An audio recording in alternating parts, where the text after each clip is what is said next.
Hello guys, good morning guys. Guys, is may umalis naman dito sa apartment natin guys. Kaya i-renovate natin to guys para maganda. Kaya kung titignan nyo guys, napakapangit na po ang dingding niya guys.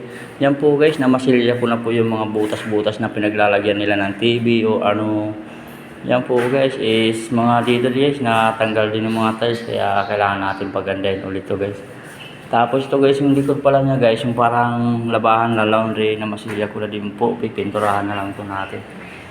Yan guys, ito pala guys yung bahay na to, bali yung apartment na to guys, bali 2 kwarto po.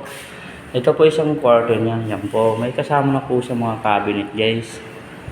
Tapos ito po din yung CR niya guys. Yan po ang CR niya, may lavatory, may bowl at saka mayroon na po siyang shower. Yan po guys. At saka may salamin na rin po siya guys. Yan.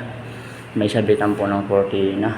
Ito po guys yung pangalawang kwarto guys. Bali itong kwarto na to guys yung mas malaking kwarto. Para mid kwarto to guys. Yan po. Yan. Yan guys. Mga ayusin natin. Ito po ang cabinet niya guys. O guys, bye-bye muna ako guys. Abangan nyo guys yung pangalawang video ko guys. Papakita ko sa inyo kung paano natapos tong i-renovate natin na apartment. So guys, bye bye guys. Muna ulit sa inyong lahat guys.